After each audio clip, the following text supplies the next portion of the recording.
Welcome to the Wealth Rules Podcast. I'm Vickie Helm. I'm so glad you've joined us today. This is where we talk about wealth and all the hidden rules about wealth that they didn't teach you when they taught you about wealth. And what we're looking at today is whether you're independent or you're undependent. And how can you tell the difference? What is the difference? So, what's interesting about our system right now is that from the time that we're little, we're kind of indoctrinated or we learn to follow rules, to follow authority, to not think for ourselves, to want to belong, to be kind of tribal, and to not be a critical thinker, not be the kind of thinker that says, what's best for me? What's right for me? What do I want to know and experience? And how do I want my quality of life to look like when I'm older?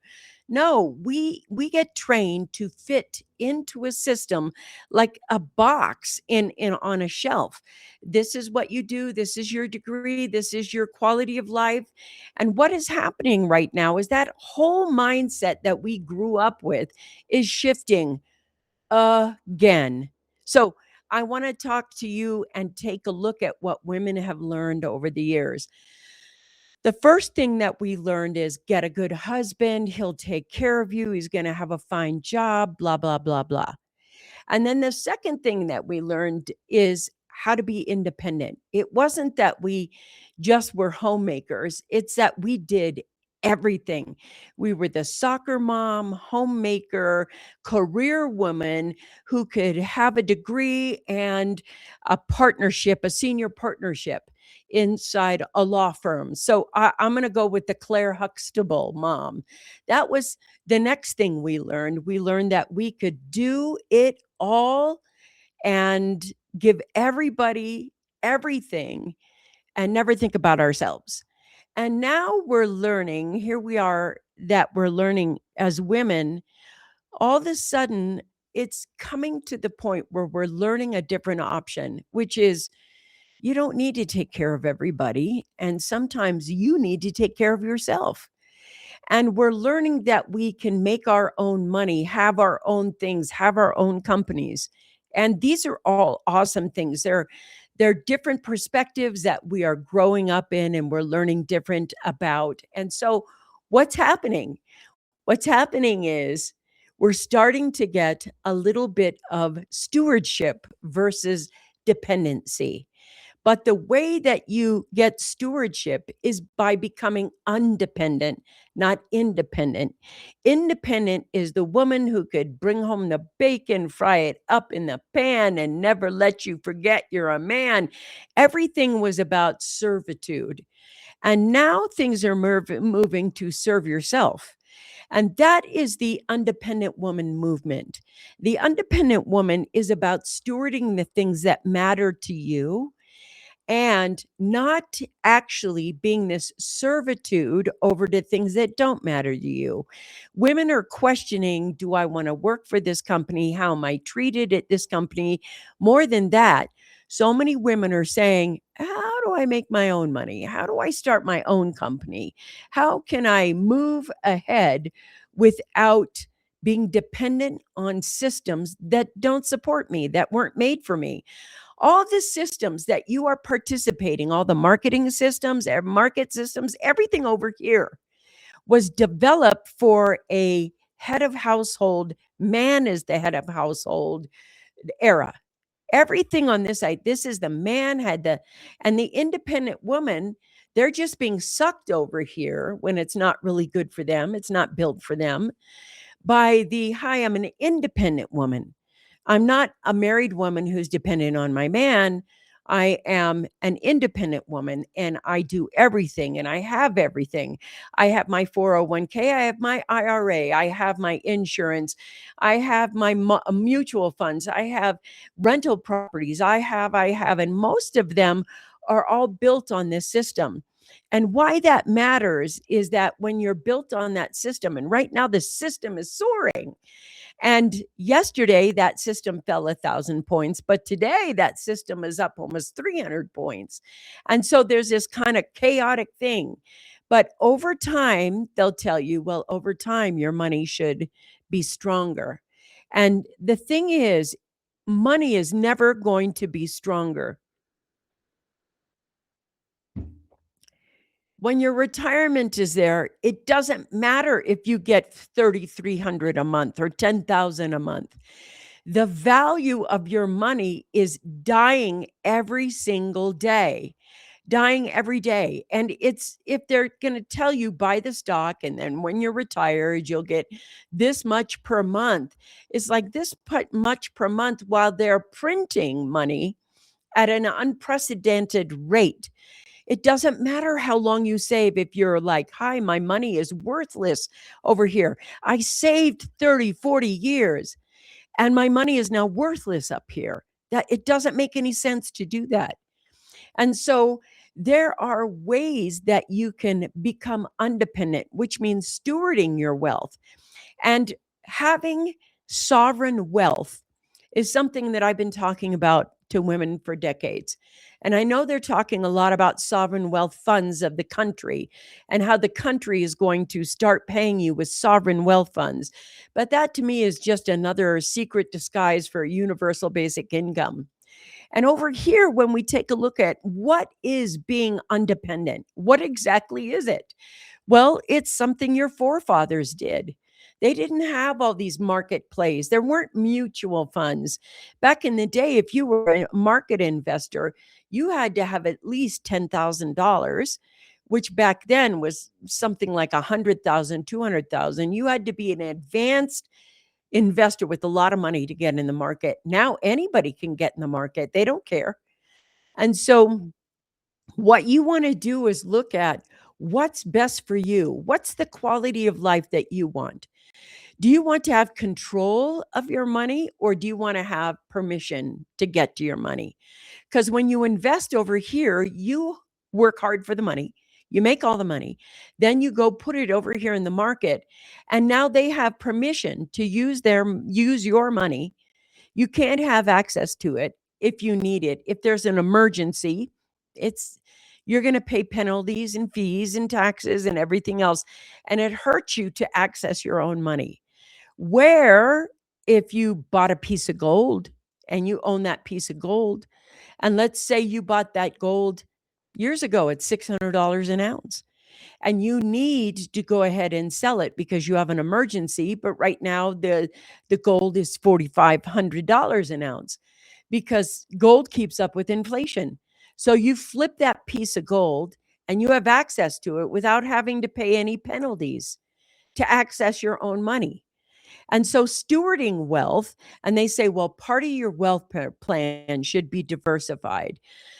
So what happens though is you get sold a bunch of market-based investments and you think you're diversified because you have a retirement account, you have a 401k plan that your job is giving 25% to you for free, so it's free money supposedly. And then you have your Roth IRA or your IRA, whichever IRA you have, and then you have a mutual fund and you think you're well diversified. I have all these market things and I'm learning trading. I'm learning electronic trading and everything else. But can you see how all your everything is in one market basket? And that basket is market, market, market, market, market. And so if you have all of that in there and you're like, well, I own my home. Well, yes, you might own a home or have a home as well. And it looks like it feels safe until it's not. So now you have this over here, and your property taxes are skyrocketing, although you don't know why, because it doesn't appear as though something is different. And now, because you live in an area where more is growing and more is using, for some reason, your energy bill is creeping up as well. And so, what happens in your market based living is that there is, scope creep. So that scope creep is that your dollar has to cover more and more and more and more because in the market, fees and dues go up. In your HOA, fees and dues go up. And everything about your life seems to be like it's dollar scope creep. You told me it was going to cost this, and this I can live at. But my wage isn't scope creeping. It stayed the same for the last 10 years. And now you're printing more money and printing more money. And my dollar is becoming valueless. And so what happens when the dollar becomes valueless? If the dollar becomes valueless and all you have is this over here, you're going to have a valueless retirement. So I look at it from the standpoint of being independent means you're using all the systems, and being undependent means you're not using those systems and you know how to steward your wealth. So let's take a look at the stewarding the wealth phase of it. When you're undependent, your money isn't reliant on whether the market goes up or down. So if you have a house, the value of the house has a lot to do with whether the economics around you is going well. Is the economic wave going up or down? Because if it comes down, the value of your house comes down. All your equity comes down. You lose money, it's coming down. But eventually it'll go back up. And it does go back up. And then eventually, it'll go back down. So then they have to invent something called timing the market. You want to time the market. And so that's not fun either. But when you own something outright that is a cash flow that you make or build or do, that regardless of whether this goes up or down, pays you every single month. Regardless whether your wage goes up or down, it pays you every single month. So I'm going to give you an example that I do. I write books and I love writing books. I have my 48th book came out. It's Hidden Rules. It's what they taught. It's what they didn't teach you about wealth when they taught you about it. When they talked to you about it and you were young, they told you to go over here. And this is where you most likely are. This is where most people are. But there are hidden rules to wealth over here. This is why the wealthy continue to become wealthy. The wealthy don't participate in this system. You can look at Robert Kiyosaki. He always says he hates the market. He'd never invest in the market. He doesn't like the market. He buys undependent wealth. And he's a billionaire with undependent wealth. And most billionaires are. They continue to make a cash flow. So mine was books. I love publishing. I have 48 best-selling books. They're on Amazon. Every month they pay me. And a check just goes directly into my bank account. I don't have to wait for it for 30 years. I don't have to ask permission for anybody. I don't have to go ahead and pay penalties to go ahead and access my money that comes in. So there's one cash flow there. And the thing is that I am getting to the point where every single cash flow I build strengthens me. So, for instance, if you buy raw land and you have the mineral rights and water rights and everything else on that raw land, what you do with it can make a difference as to what kind of income you have. So, for example, I'm not doing a class on land, but for example, you buy, I don't know, even an acre, let's say 1 acre. Let's work with just 1 acre of land. And it's remote. And you're trying to figure out, do I do a farm? Should I plant an orchard? Is it a ranch? Do I need animals on it? And I'm thinking, what's around it? Is there mountains and a lake or a creek or a river? Could you make it a, a van life camper place that you could put people in? And that cash flow comes in every single night. Maybe there's an overnight camping place where you come in and they are boondocking out for the first few years so you can get some money to invest it. But maybe they boondock and they pay you a certain amount every day to boondock. Maybe it's, I don't know, $20 a day to boondock at some place where they can go mountain biking or hiking or just enjoy the quiet nature of the countryside or visit a little town that's outside of the way. What you have is another cash flow, and that cash flow comes in the form of a business, but it's how it's cash flowing. It's actually using cash and or something directly into your bank account. No penalties, no fees, no anything. And there are things that you control. Maybe you have a campground that is near a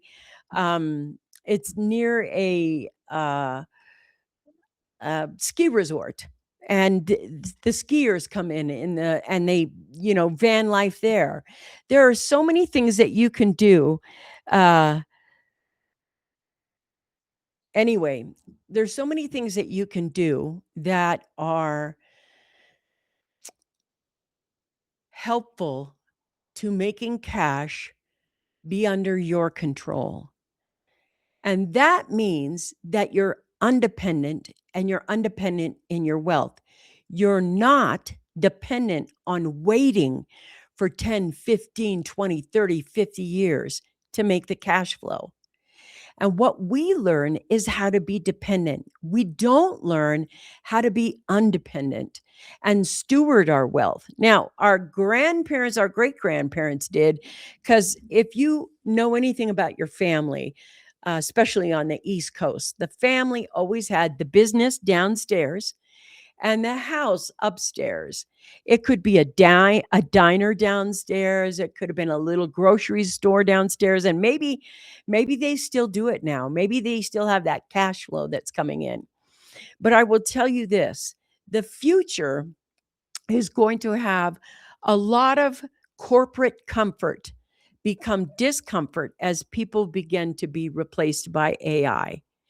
And what's going to happen is you're going to need to know how to get started with a business. And to become undependent, you want to build that business before you need it. You want to have the idea. And what's going to happen is a lot of people are going to get suckered into buying something called their dream business. So the dream business is that big business that they want to sell you with all the coaching and everything else that comes with it, but it's this big dream online business. Or they're going to pitch you on a webinar, here, buy this, do this, get this, and it'll be one part of a whole. And so what happens is then you're going to look for what business to buy outside of it. What franchise can I buy? They're super, super expensive. But there is a couple of things, like Cody Sanchez. She promotes the boring business, which I like. She's very smart. She's like, get the business that everybody uses that's in your neighborhood now, like a laundromat. But a laundromat seems really not sexy. If somebody says, what's your business? Well, I own a publishing company. What's your business? Well, I have a laundromat. You may not think that that laundromat is a good start, but it is a good start. And those businesses that you start, let's say you have zero money. Well, then media is for you. Whether you start or not, media, there's so many opportunities online right now. And 2026 is an opportune time to help yourself begin to become undependent. So, what is it? Independent is you're interdependent on the systems that exist. Undependent means that you have no ties to this system, and your businesses and cash flow don't depend on whether this is going up, up, up, up, up, up, up, up, up, up, up, up, up, or down. Because what I've seen is everything goes up or everything goes down. And the systems over here on this side of independence, they have multiple triggers right now. They have multiple failing triggers. But the most important that you need to know is the de-dollarization that is happening in the world. That means people don't want to use our dollar anymore to buy oil. And we have this standoff at the OK Corral in the Strait of Hormuz.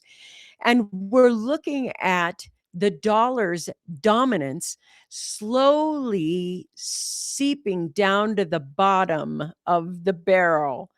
And we have printed so many dollars. We're into the trillions of dollars. People don't understand how much we have spent. But the example that I was given that I like to use is, if you spent $750,000 a day, it's $750,000 a day, and you went back to like 2,000 years ago, like when Jesus walked the earth. So now Jesus is walking the earth, and from that time till now, you've spent $750,000 a day. You wouldn't even be through $1 trillion. you'd probably be about 3/4 of the way, maybe half or 3/4 of the way through $1 trillion. $1 trillion. You go back 2,000 years, you spend 750,000 a day, and you can see what it means a little bit or feel it when we say we're going to $40 trillion in debt. No country ever in history ever has had this much debt. But I will tell you this, Billie Holiday, who was a singer in the 40s, she had the right words for everyone to listen to. God bless the child that has his own. Ownership is what has to happen. And small business is going to make a roar as it comes back because many people don't have options. They don't have the options to go find another job as easily as we did in 1990s. When I graduated college, they were at the school trying to recruit you to work for them at the school. They're big job fairs, big companies. Arthur Anderson, I had a degree in accounting. So all the accounting firms were there trying to get you to work for them. And so those opportunities aren't there. We don't even know why we're going to college anymore, why we're paying for this. My point in saying to you is that the independent thing is going to be very difficult as you go forward, very difficult. It's going to be rocky.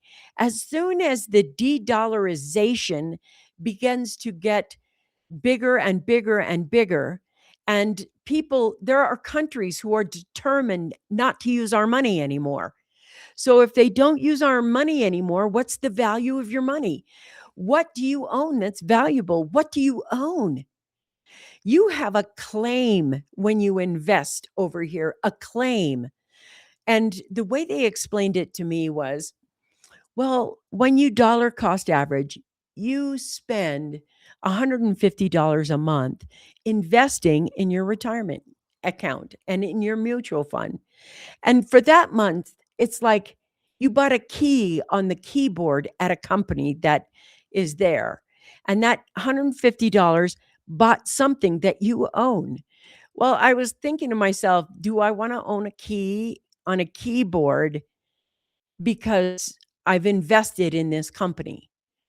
So that piece of stock that you have, that stock is a claim. And the claim is after everything falls apart with that company, and then there is this person to pay, then this person to pay, and this person to pay. Inside of that agreement, you're the last person to be paid, which is why when the stock market falls and we lose money, we invest and it goes back up. But the companies over here that you're investing in are having very, very rocky times. The market isn't up because people are eating more Kellogg's. It's up because the Magnificent seven tech companies are saying, yes, we're going to put a boatload of data centers. And they're getting pushback for these data centers. Meanwhile, you don't have excess and you can't tap into your money. It doesn't make sense. Hey, Nisha, nice to see you. It doesn't make sense to put all your eggs in one basket. You've heard it over and over again. So then you think, okay, cool. I'll get a bunch of rentals. I'll get some really good vacation rentals. I'll get some really good investment properties. Because rent is always there. Well, if you remember the pandemic, we had a really rough time paying rents. We had renters that had to hold on to their properties who were still told that they had to keep up their mortgage, but the renters were like, sorry, they're not working. They have no paychecks. Then we had to send them money so that they could stay afloat. Well, right now, the way the energy thing is, we're very close to the possibility of that happening in the Strait of Hormuz. If things hold on to September, I think they said, our reserves will be gone. Our oil and gas reserves, they'll be used. And there still won't be any of those petrol things coming in. So that's going to slow the factories down from making stuff that help prop up the market. It's going to slow people from having rents because jobs are going to be apocalyptic. I'm not sure that being leveraged with anything, leveraged with debt of any kind, is going to be any value in the future. Like, you want to get a zero debt that is, and I mean really unsupportive debt, your Visas, your MasterCards, car payments, you want all of that to be dissolved before 2027. And a lot of people are not looking at what it means to what 2027, 28 mean when AI is just collapsing jobs. Right now, I know the president said, oh no, we created a bunch of jobs. And then I read Reich's article, and he was like, yeah, it's easy to create a bunch of service jobs, but actual real jobs that are going to keep up with inflation and actually pay people a living wage, those don't exist very much. And we're not heading into a future that is stable. And we haven't done it for years. Your salaries, your salaries haven't risen to a normal level. In other words, to keep up with inflation since before the 1960s. And that's why it just seems like a struggle. Our middle class is shrinking. Why? Because we're putting money into the middle class? No, we're vacuuming the money out of the middle class. And there's only two ways you can go. You can either go from the middle class down to poverty, or you can go from the middle class up to being wealthy. And that's the thing. How you participate in that determines whether you're going to go down to poverty and up to wealthy. And the people who are the wealthiest are the undependent people. Now, I want to talk about this so that you understand it. Market wealth has you waiting. It's a permission based waiting game. So it's like, well, if you put your money in here, 10, 20, 30, by the time you retire, then you're going to have this much money. And what people over here say, I don't want to wait that long. I want control of my money, where it's going, and I want to make my cash flows so that I don't have to wait 30, 40, 50, 60 years in order to have some sort of freedom or sense. So even Grant Cardone, the 10X man, he can't stand it. One thing he said that I remember to this day, he said, wealthy people don't invest in the market. Quote, wealthy people, multimillionaires, they don't invest in the market. So the question is, what do they invest in? Well, they invest in ownership. They invest in ownership of assets, digital assets, physical assets, commodities, anything that they own that's theirs. They own the orchards. They own the investment properties. They own the apartment buildings. They own the laundromats. They own the publishing. Ownership is what's missing. This is siphoning ownership away from you. And we're taught to let it siphon ownership. And we think we're making smart moves here. And there might be things that you're saying, well, you don't know crap about this. You don't know. Well, I got to tell you, I've had every single license that you can have in the investment corridor, and I have spent decades in that. I have also built businesses. I've had 13 successful companies out of 18. Some have failed. And I have a lot of experience in buying a business and getting it all set up again and then flipping it. I flipped online businesses and I flipped brick and mortar businesses. And I will tell you this, it is faster to get wealthy when you steward wealth. This is my opinion, not financial advice. It's faster to get money over here than it is over here. Here, it's a waiting game. They just keep siphoning your money every single month, every single month, every single month, every single month. And then when you need your money, they're like, oh, well, you should have had a little emergency fund. Well, when your dollar is losing value over and over and over and over again because your emergency fund is sitting in the bank every single day, just sitting there losing value, then you really don't have any kind of emergency fund. There isn't a way, if over those your money goes here, and over the 10, 20, 30, 40, 50 years you wait until you access it, that any of it is going to be as powerful as the day you could have invested it in a piece of gold or in a piece of silver or in a business or in a cash flow or a cash flow vein.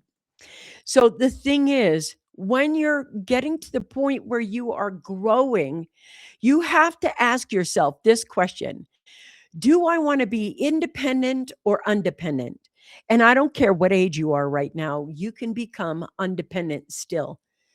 I have a client that's 88 years old, and she is as undependent as you could be, and she started at 65 and was independent in real estate. She flipped a couple of deals in real estate, took that money, invested it in something else that gave her control, and she's been riding the wave of all of these opportunities that are going to be happening because of AI. But if you're over here dependent on this system, you'll feel responsible. You'll feel good about yourself. They're going to tell you you did the right thing. And they're going to tell you that, this is a great contract. When you're retired, you're going to have all this, blah, blah, blah, blah, blah. All of that is a game of how they use your money to make them wealthy. They use your money to make them wealthy. When somebody comes here and gets licensed, they have to build a book of business. They have to build a book of business by getting you to sign a contract with them where they're the intermediary between you and a company you're dealing with, like Vanguard or Citi or, Travelers, whatever it is. And so the thing is, you get over here and they sell you a something. They make a commission and a fee every single year that you have it. Their job is to build a book of business so big that they have 7 figures of somebody else's money coming in and paying them every year. And it's just a business. It's not good, bad, right, or wrong. It's just how it functions. That's how the system is. They've never built a cash flow system that has made them money, so they're investing. They're using your money to help them invest and get commissions and, you know, uh, cash prizes and, trips to Hawaii or wherever it is that they're sending their salespeople. But really, they're salespeople who sell cars. And it's no difference. It's like being the intermediary of a car salesman. You go into the Toyota dealer and you want a Toyota or a Jaguar or a Benz or whatever you want. You go in there and the intermediary is the salesperson. And he's got to build a book of business and flip a bunch of clients. And when he does that, he can make as much money as he wants, but he's on it all the time. It's definitely a hustle and grind business. Whereas in a cash flow system, I write the book once and it pays me forever. I have books that I've written 2 decades ago that every blue moon, and I get a copy that is sold unexpectedly. And so what happens is I put all the books in one place. I write them once. Here's my 48th book, and they just sell. I don't have to hustle and grind for them. And then that's kind of a cash flow vein. And then when you get subscribers or opportunities where subscribers can join you and your message and listen to you and pay you and get involved with you, it's so much easier to get wealthy when you're undependent than when you're independent. And the thing is understanding the difference between the two. And most of you are like, am I independent? I don't know. How much credit card do you have? Debt. How much student loan do you have? Do you have a mortgage on top of that? How about your car? Do you have your 401k? Do you have an IRA? Do you have a mutual fund? You're pretty much whipped in the system. And the system makes you feel stuck. You have a job where somebody tells you what to do, where you're going to live, how much you're going to make, when you can go on vacation, when you can see your kids, whether you can be at their ball game or not. The thing is, everything here is permission based. And everything here, you have to work a little harder. You have to actually write the book, not invest in the book company. And that's the difference. This is having a claim, this is having ownership. They're trying to tell you that the claim you have is ownership. And that's not true. Because if it's ownership, shouldn't you be able to make the rules? Not having a board, here's your vote for the stocks you have, not a vote. Ownership. Ownership means that when I move, my company goes with me.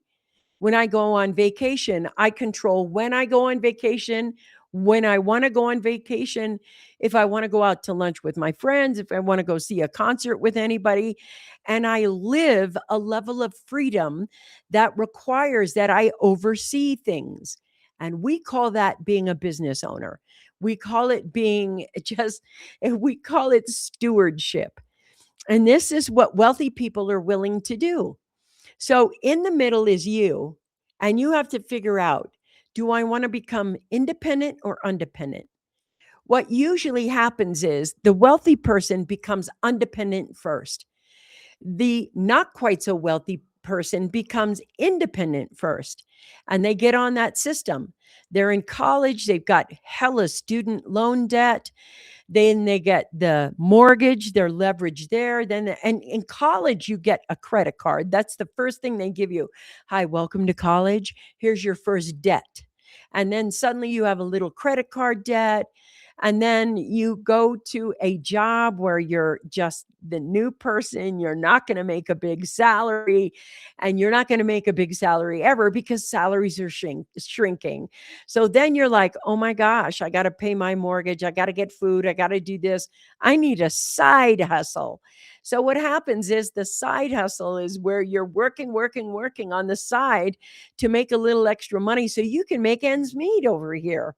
And so you're working more, you're hustling and you're grinding and you're hoping to pay down your debt, but then something breaks and you're like, dang, I don't have $500 set up yet. So I'm going to go put it on my credit card. And it looks like you took two steps forward, then 3 steps back. 2 steps forward, then 3 steps back. You're never going to get ahead over here. And they want to make you feel like it's responsible for you to be here. It's everything you need to be on this side, because if you have a 401k in 30 years, when you're dying of a heart attack because you've been buried by debt, you might be able to retire and, eat beanie weenie out of a can so that you have some food that you can afford. And so every time that you participate in this system, you feel stuck. It's made to make you feel stuck. It's made so that you are stuck. They don't want you to have control. And I want to say this to the women right now. You've got AI. You can go ahead and type into Claude or Chat or, Gemini, whatever you want. And you're saying, what percentage of women are permission based? In this, how many women are market-based wealth? 71% of the women in this country are invested in the market. Not 71% of men, 71% of women. To me, that's like, well, where are the men? Where are aren't 71% of the men? No. That 71% of the men are not invested. They're targeting women. You want to feel like you're responsible and independent, got it all down. And the thing is, accessing this is going to cost you a fortune later. And what's happening here is you want to get to the point where ownership is the way out of what's coming. You want to own your home, own your cash flows, have more than one. You don't want to be dependent on any one single cash flow at all. You need to learn the difference between a cash flow and a cash flow vein. You need to learn, it would be helpful for you if you knew the difference between being independent and undependent. And then cash flow versus cash flow vein. And I'm going to tell you what the difference is. Cash flow can be something that they call passive income, which I think there's no such thing. A cash flow vein is something that is going to pay you without ads, without anything, just pay you per month. Like if you own a fourplex apartment building and you have four good renters in there, that rental income is going to, you don't have to advertise to them and go, welcome to my apartment building. This month, your rent is still going to be at this price. And here's this. It just comes in every single month. A cash flow vein is cash flow that flows. This cash flow, having cash flow is like passive income. Passive income has a lot of side hustle to it. And so there's nothing passive about passive income. And over here on the stewardship side, there are things you have to do.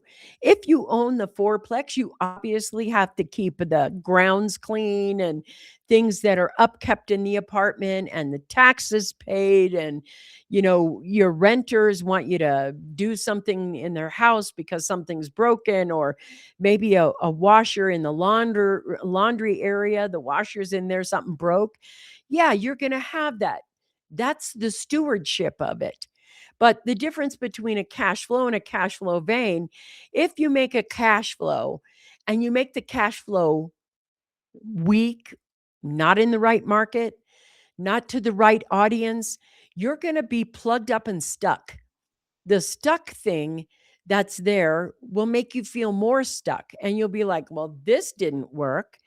I mean, there are millions and millions of people who go into MLMs and a month later they're out because it didn't work for them. It is hundreds and hundreds of times harder than they said it was going to be. They're like, oh, just tell a couple of your friends, it'll spread like wildfire. What a crock.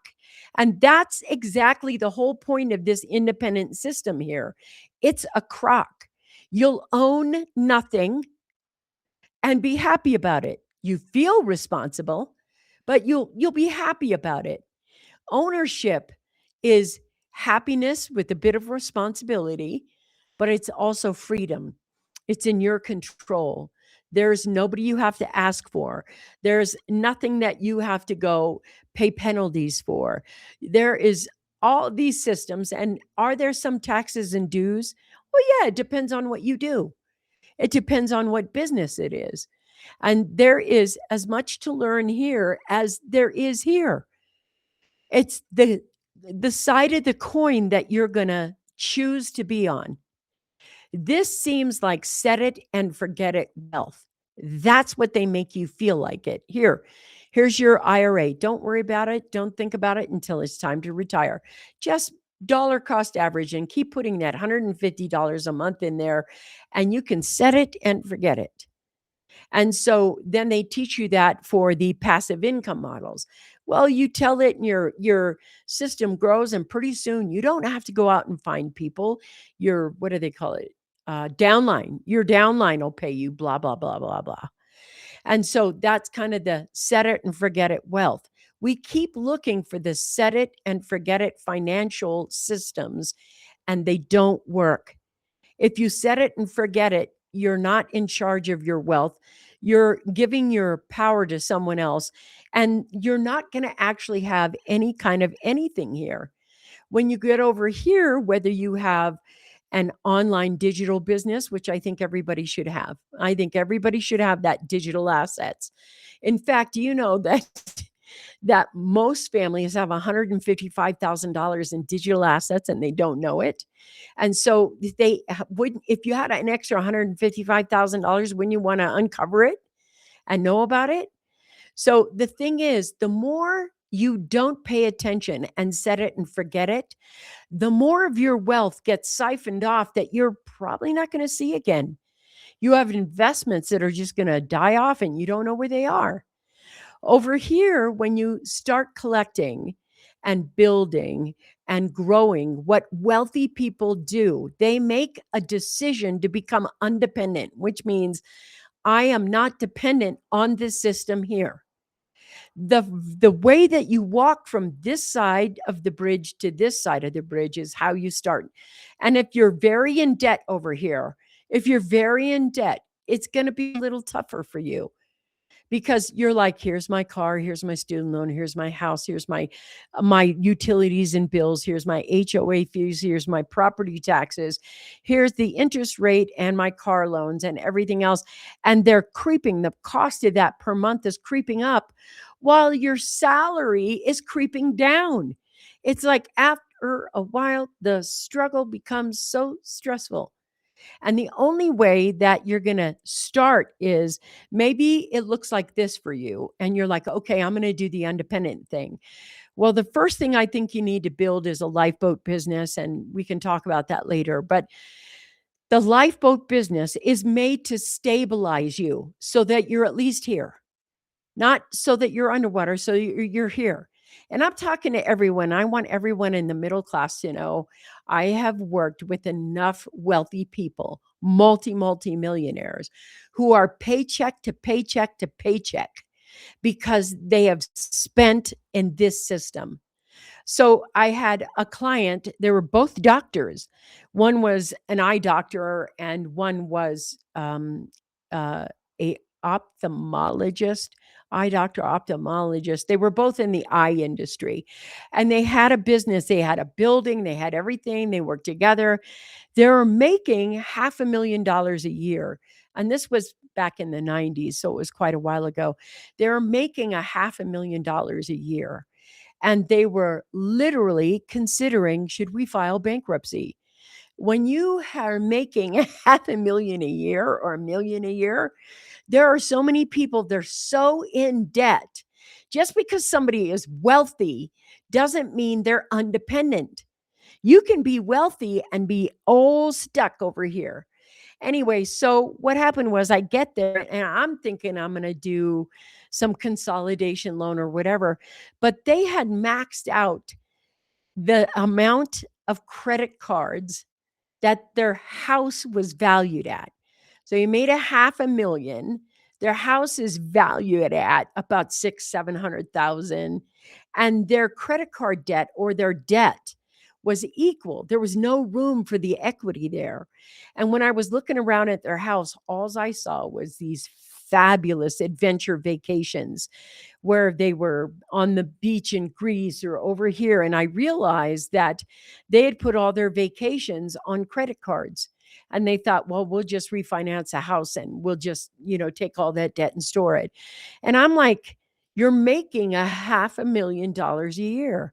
And what usually happens, it happens to everybody. It happens unconsciously. It just happens. Most people are so underwater that when they get the raise, just being parity helps them breathe. And what they're like, whew, oh God, thank God. And they feel the sense of relief. And then they go back to the old pattern. They go back to over here and let's buy a new house and let's get a bigger car and let's get a better, patio put out on the back or whatever it is. Or let's take the kids to Disney before we have empty nest syndrome. And what happens is they just stay in that loop. And that loop is just carrying them. And you think that's quality of life. The more access to debt, you have, you believe is quality of life. I'm taking my kids on vacation. I'm paying for their sports, and here's their shoes, and here's their this. I want to give them the life I didn't have. Well, the truth is, you don't have that life. You still don't have that life if you are constantly making it market based and making yourself stuck over and over and over again. If that's how you're living, if that's how you're being, eventually this is going to catch up with you. And how is it going to catch up with you? Well, your job pays you. You are forced to accept dollars for payment. You're forced that. Your employer is forced to pay you in US dollars, not in US silver, not in US gold, nothing that holds its value. They are forcing you to use US dollars. And you are like, oh, I love the dollar. I can go into any store and switch my dollar for this. So you accumulate dollars, and dollars are shrinking in value, and your salary is shrinking in value, and you're still acquiring dollars. And in our minds, we are so used to using dollars And back in the day, before 1971, the dollar had some value. It was backed by gold. It actually meant something. But now everything is like, at one point, the United States, the streets were paved with gold.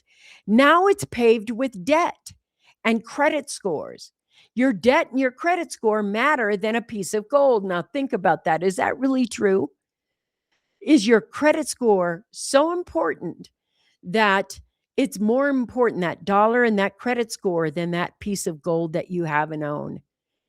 So I'm going to challenge you right now and tell you it's not. Your credit score doesn't mean crap. They want you to think it does, but it doesn't. And I'm going to prove it to you right now. So if your credit score meant everything and that it was really important, that mortgage debacle that happened in 2008, because it was a subprime mortgage, which meant people who didn't qualify by credit score got a mortgage. And they got a mortgage that anybody, they had ninja loans, for Christ's sake. The thing that they want you to believe about, if you have a good credit score, you have a good quality of life, is bullshit. That, no, they don't care about your credit score. It's another way to manipulate the interest rate of what they're going to charge you.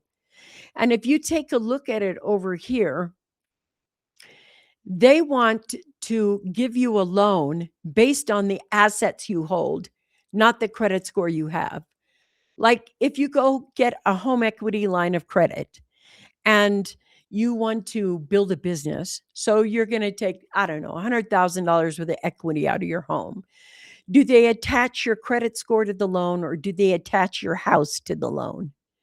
They attach the asset because they know the difference between an asset and being undependent.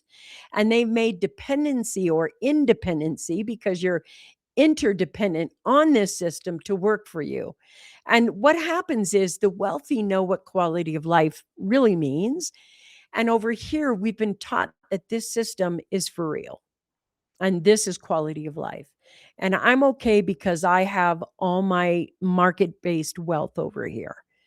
And so what happens is, maybe you're okay. Maybe that's fine to be okay, but you're free over here. You have sovereign wealth. You are free from this system. You have more options. You have more choices.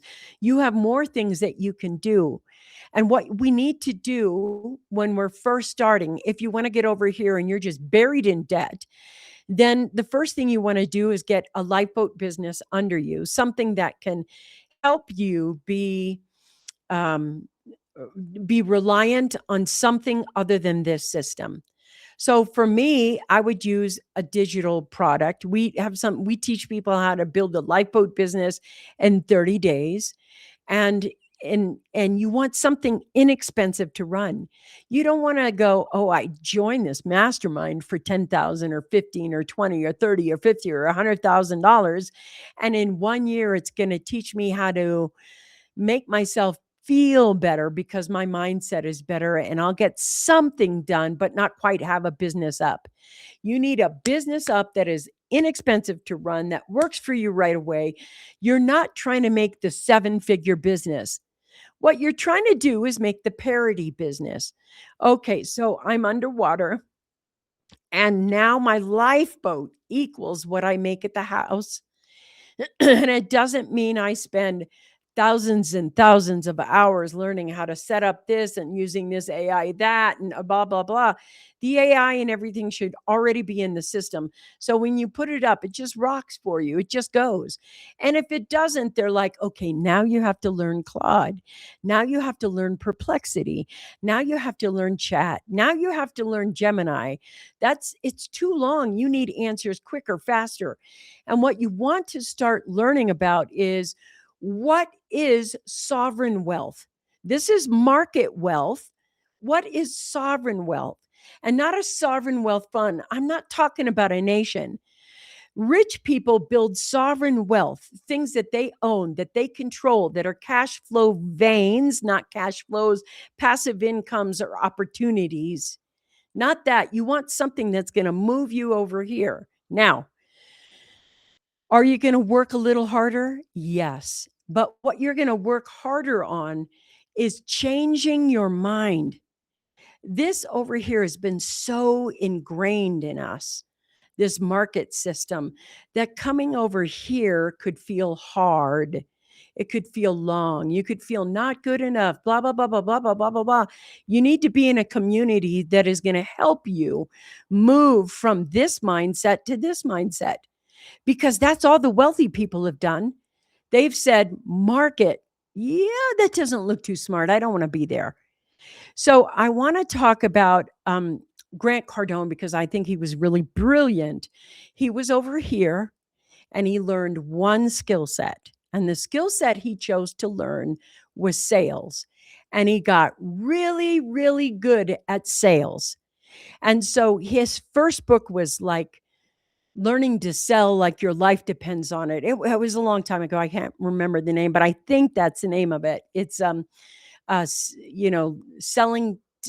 to live.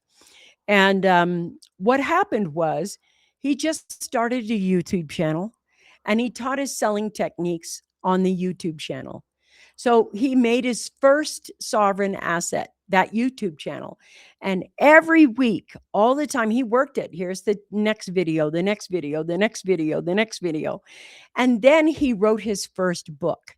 And his first book was That Living to Sell. So now he has two assets.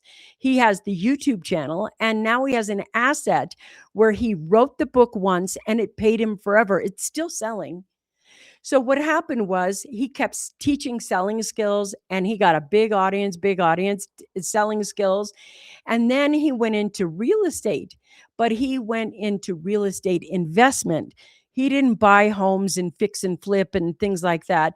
He just went ahead and he built, hey, ALB, nice to see you on. He built all these systems to help himself build another asset.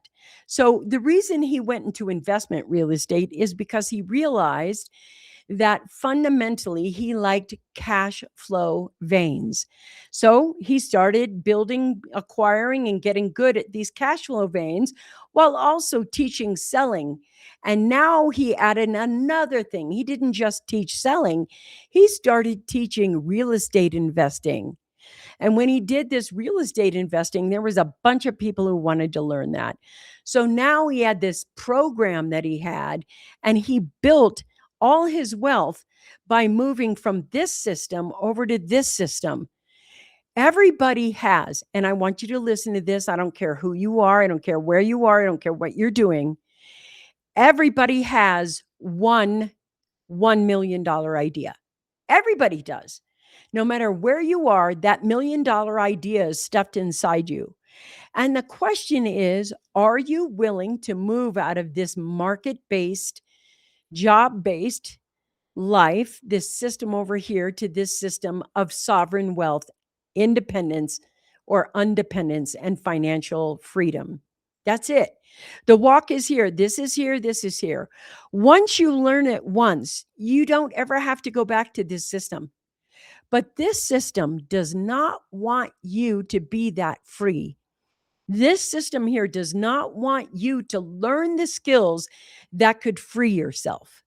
This system here wants to keep you captivated by giving you propaganda of what you can have and quality of life, and how safe and good and wonderful these firms are, so that you can have ETFs, which is, or claims or anything else. And I know there's a lot of people who love this market investing, but I would rather have freedom. Now, I don't need $100 million or 200 or 300.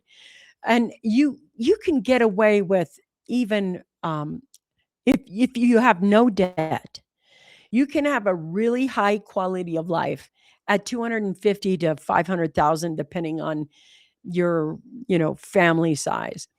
But what if you get out of or have more discernment from this side? So for example, you can't take a flight without having a credit card. It's just, you buy the ticket with a credit card.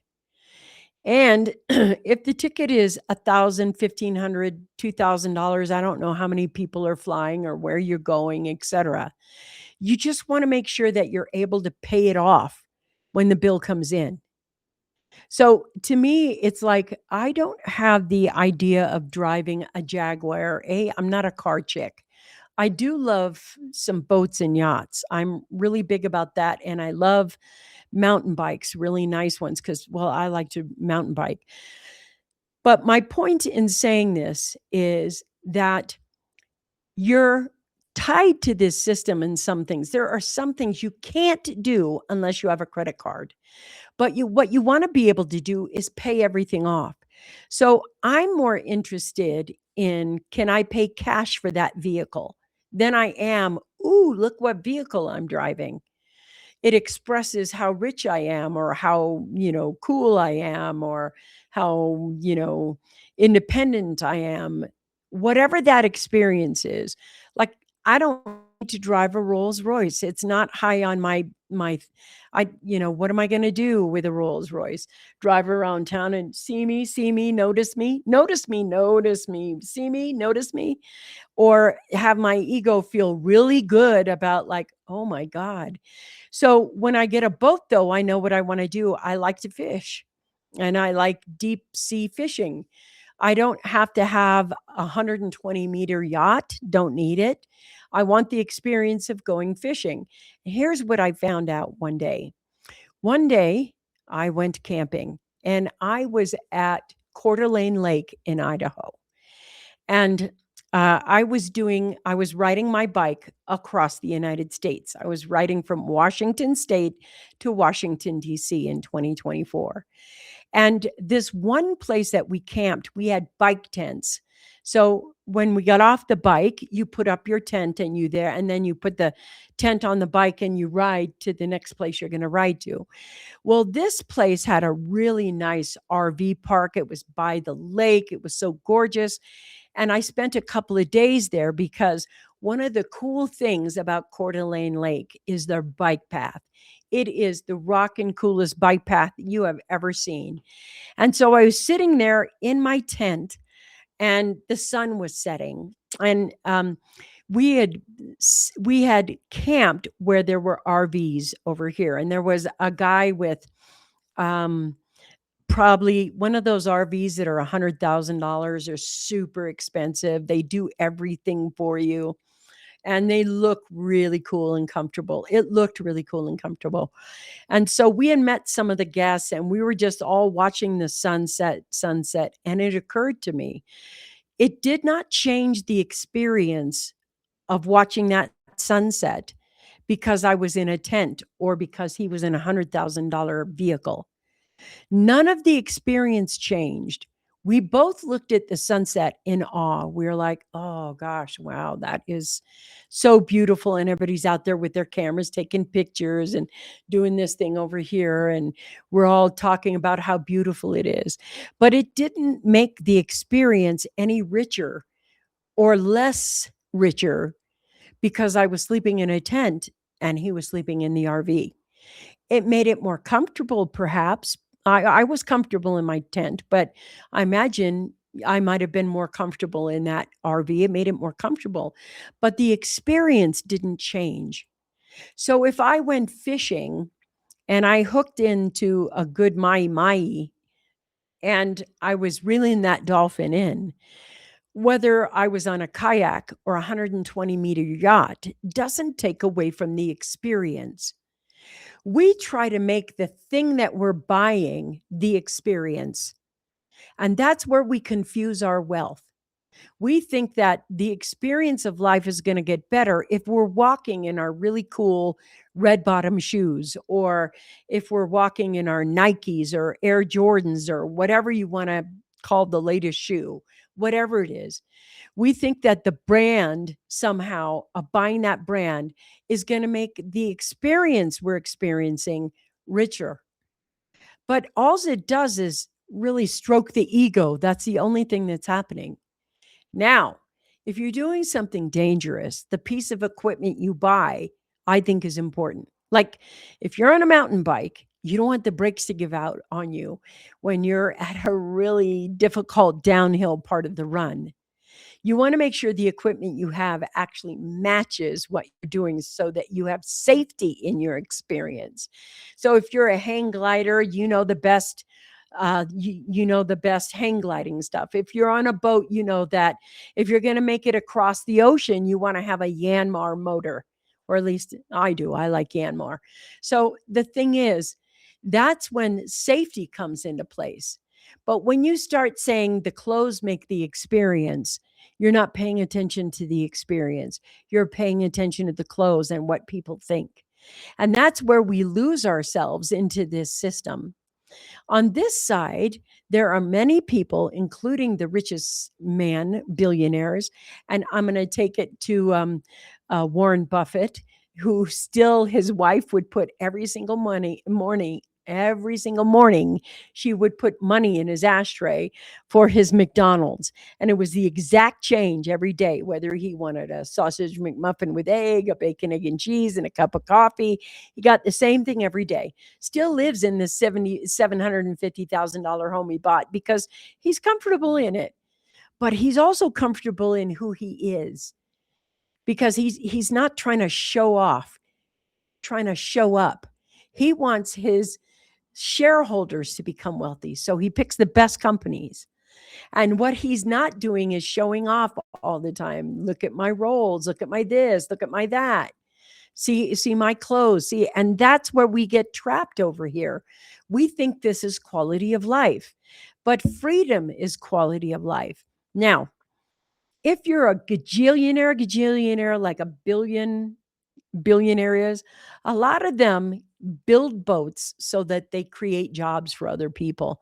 Like every time they make a order for a boat, 50 or 100 people and vendors and everything else happen to make this, you know, thing to build.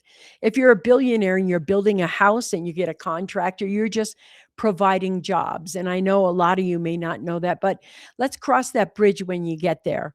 What happened for me was when I was like, get more wealth, get more wealth, get more wealth, get more wealth, get more wealth, get more wealth.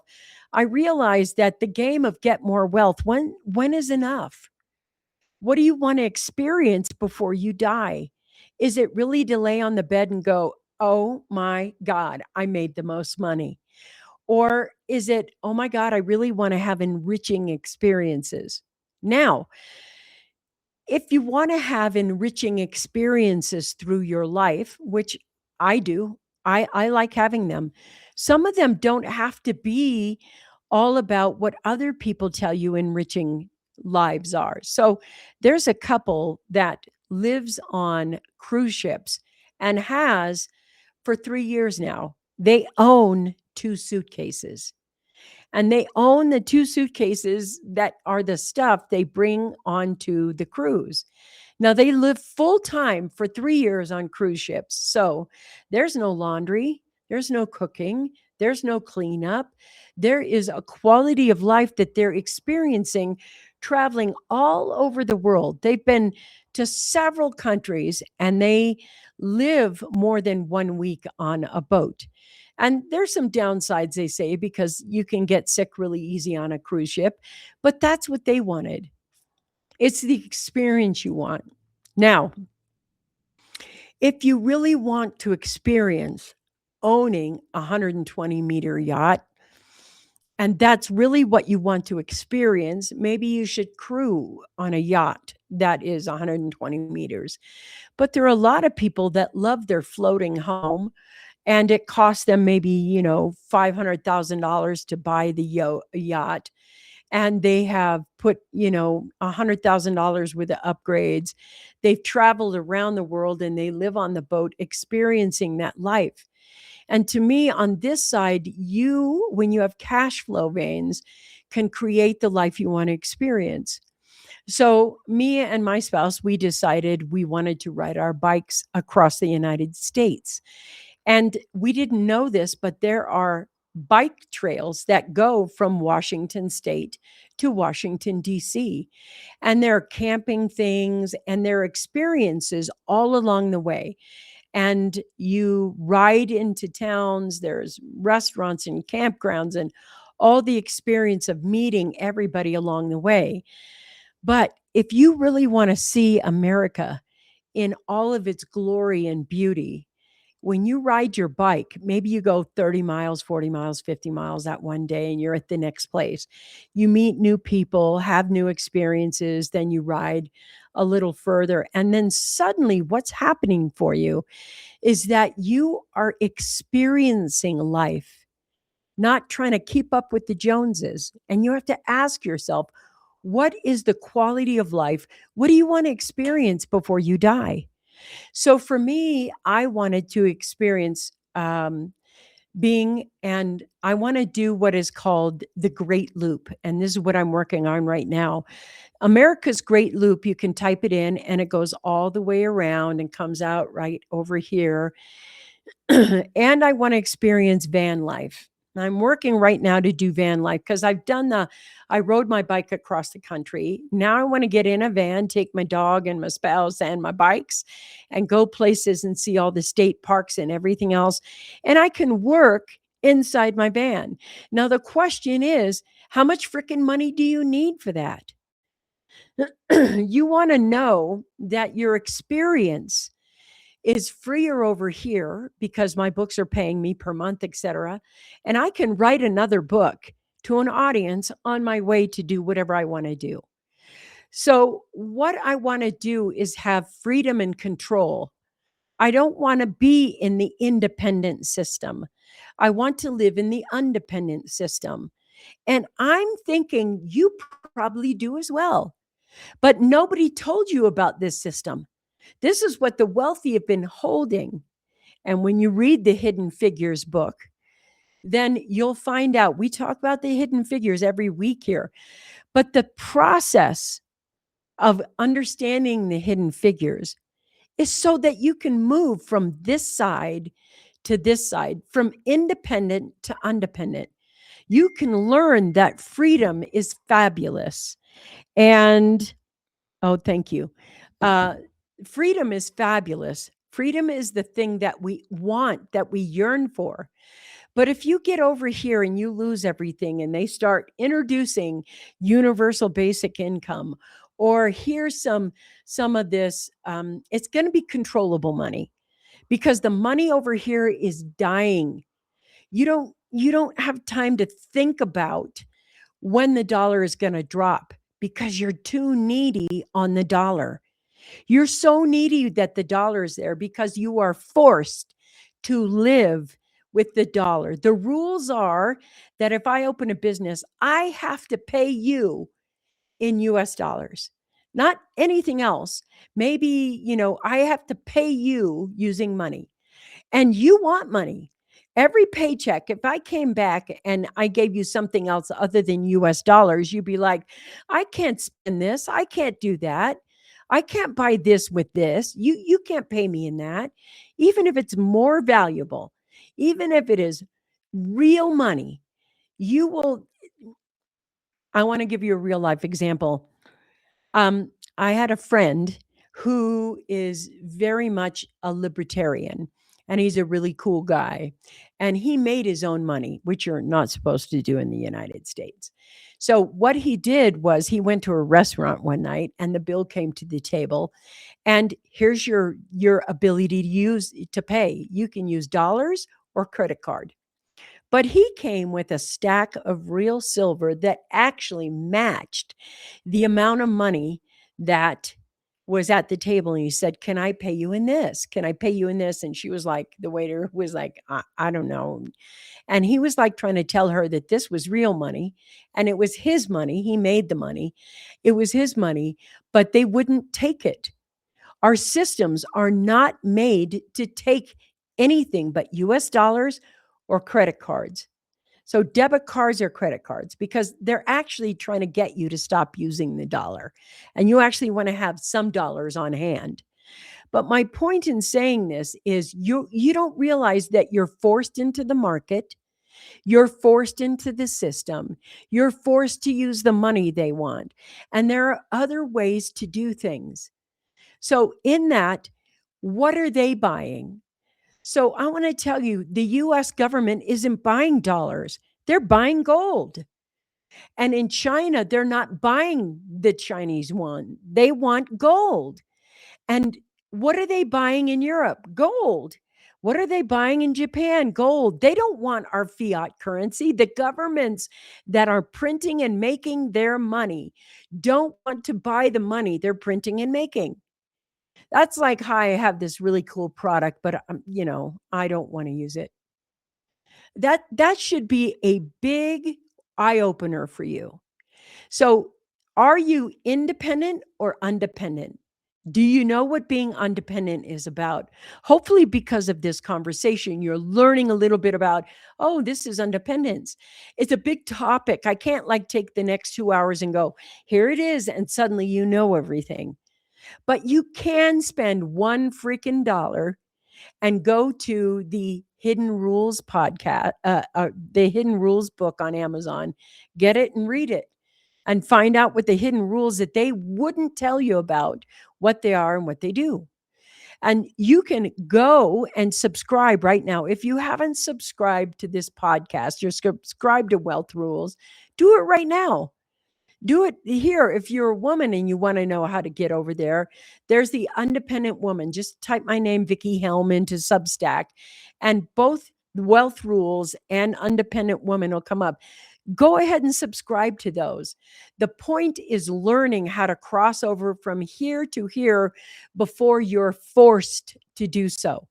And you are going to be forced because this system, although it looks like it's absolutely roaring right now, is hanging on the entire work of the 7 companies that are holding up the entire market, which is the Magnificent Seven.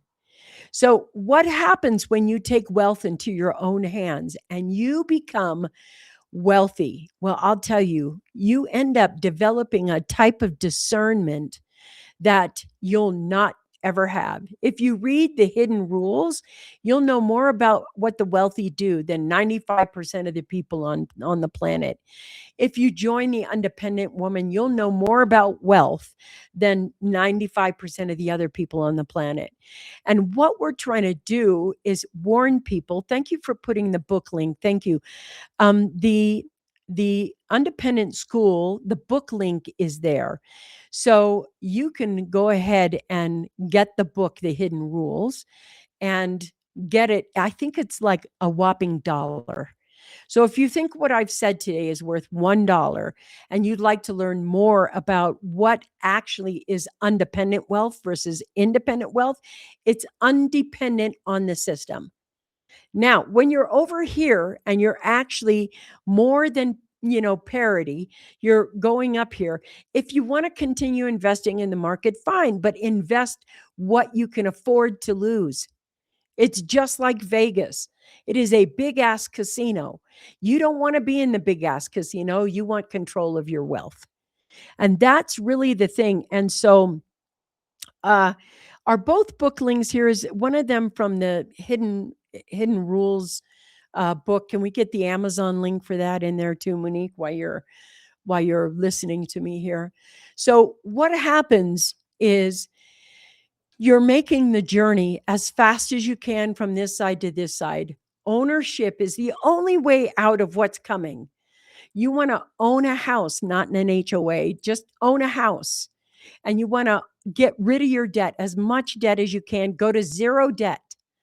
And you're going to have to use a credit card because there are some things where you have no choice.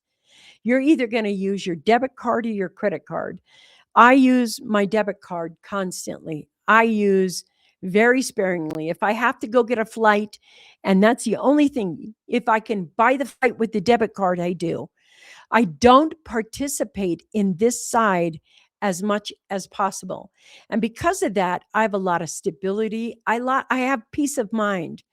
I know I'm stable. I'm trying to tell every single woman that she can have this. We have 71% of the women invested in a market that wasn't built for them. The market was built for men, breadwinner, family. The market is old. It's not something that's new. And do I think it needs to be rebuilt? Yes.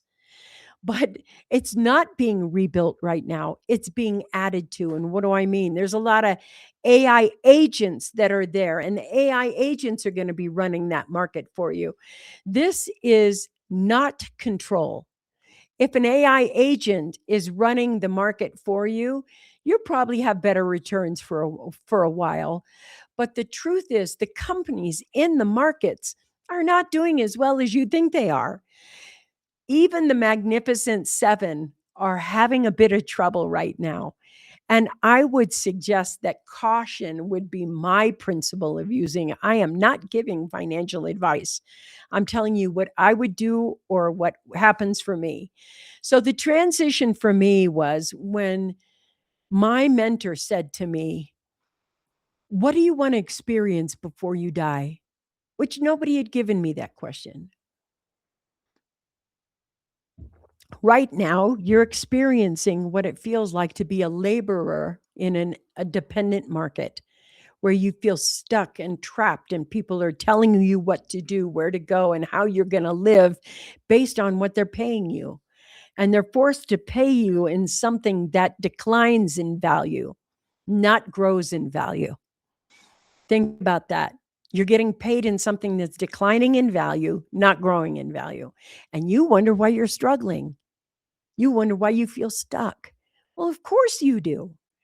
So if you switch and you buy value that you control and it goes wherever you go, let's say you've seen all the floods that have happened, and the floods ruin the whole town. Your gas station is gone, your bank is gone, the hospital is underwater and in mud, homes have traveled down the river, and you're like, ooh, we can't stay here anymore.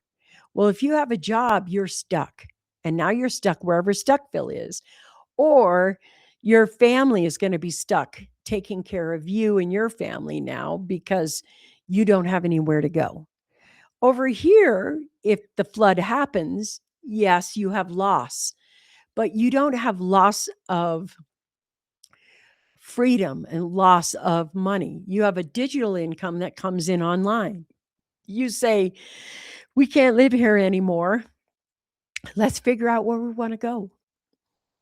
We have options and choices when we live over here that we don't have being independent. You want to be undependent.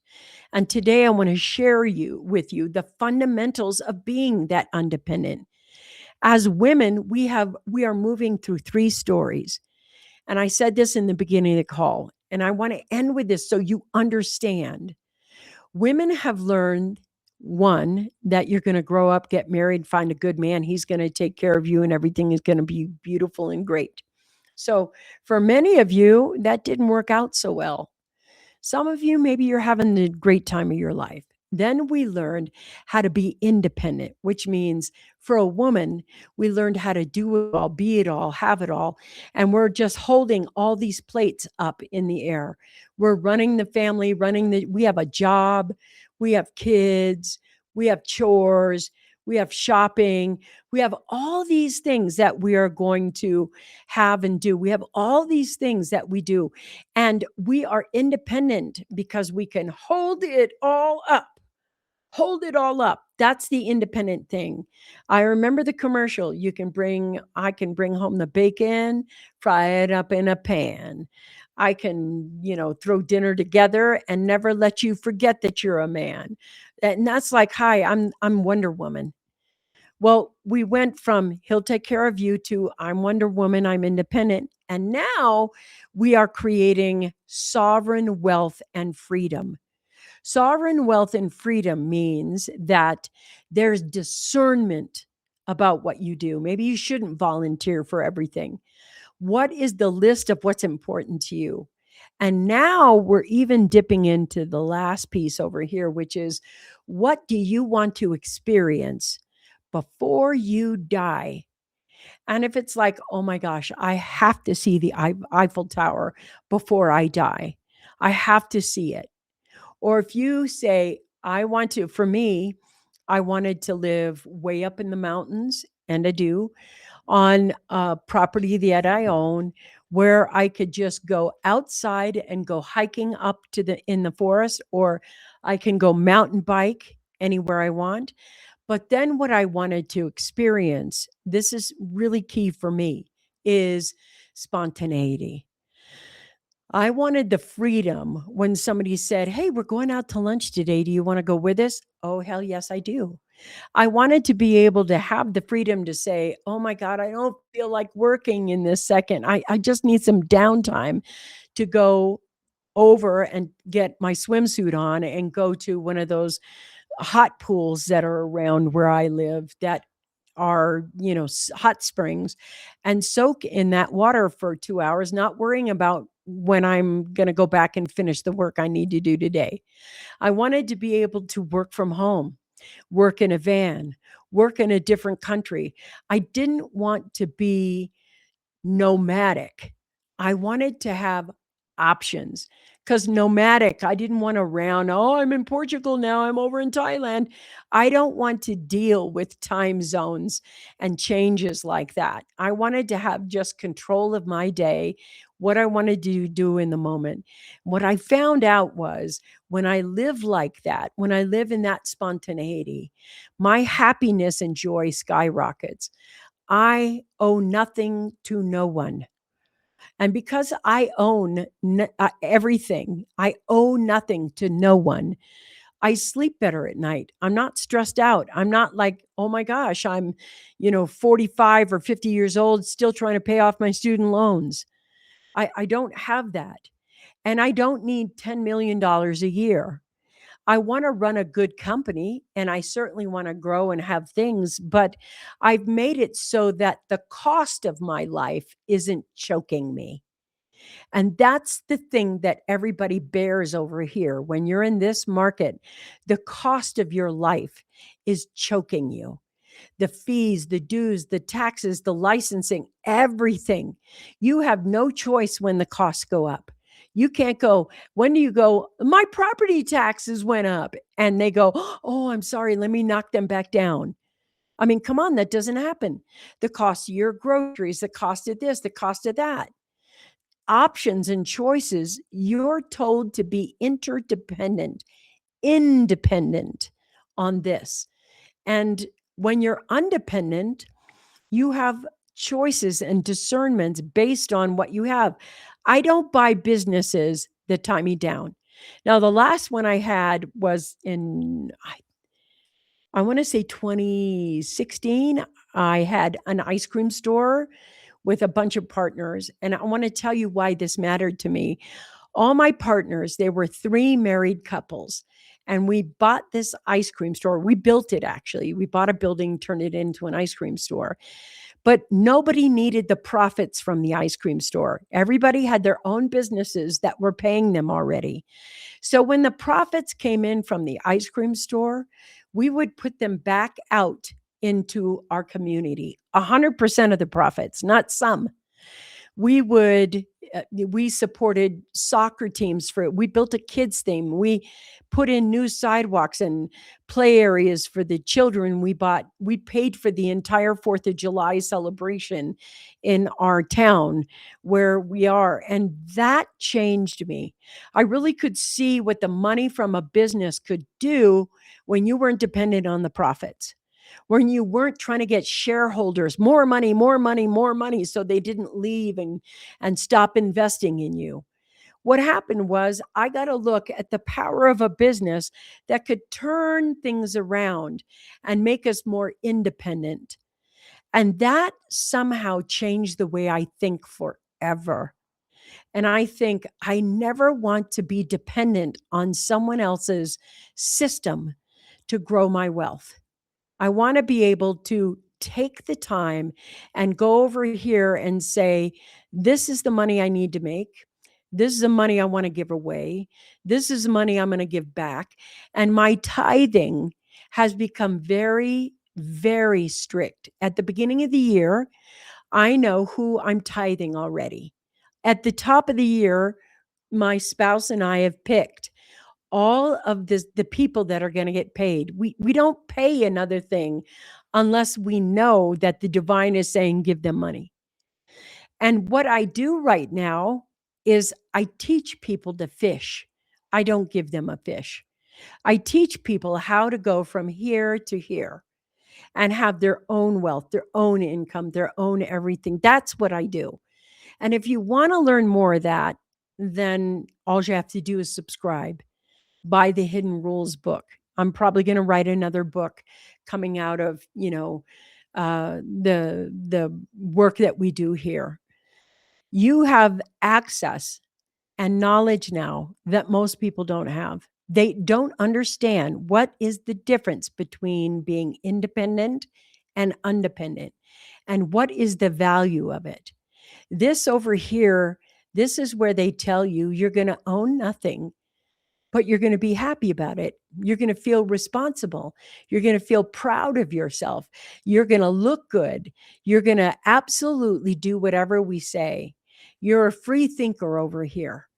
And that free thinker means that you have sovereign wealth built and you are moving into freedom and ownership. That's what I want to leave you today with for the Hidden Rules, the Wealth Rules podcast. I want you to know the difference between being independent and undependent. And I hope whatever you're doing today, you'll subscribe and you'll have a different view. You'll look at something and say, is this what I want to experience before I die? What it's like to own a pair of red bottom shoes?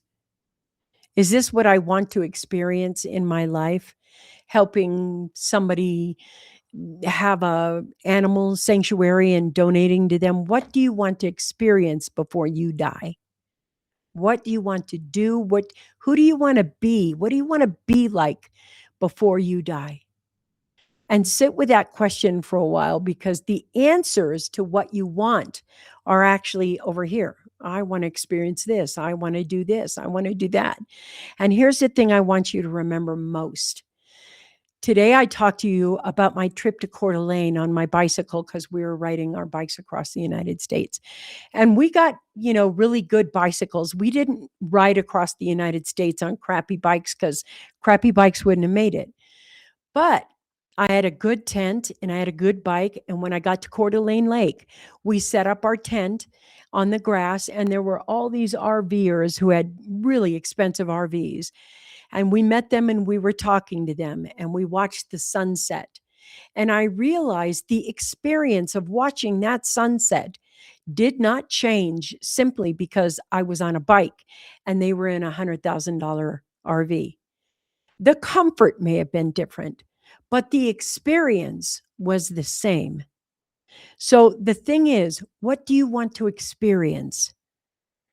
What do you want to experience? I kind of want to experience roughing it, sleeping in a tent, getting on the bike, wrapping it up, going along the path, meeting new people. Roughing it sometimes can be a good experience. Tons of people do it all the time. Comfort doesn't always have to be the experience, but comfort is the thing they're always going to sell you. They're always going to sell you convenience and comfort. And you say, do I want to experience growing wealth this way or that way? What do you want? All right. Thank you for being with me today. And I will see you on Tuesday, bright and early, 8 a.m. on Mountain Time, 7 a.m. on the Pacific Coast. And of course, after that, it'll be 10 o'clock on. And yes, my partner will be back then. All right. I'll talk to you guys later. Peace out. Bye.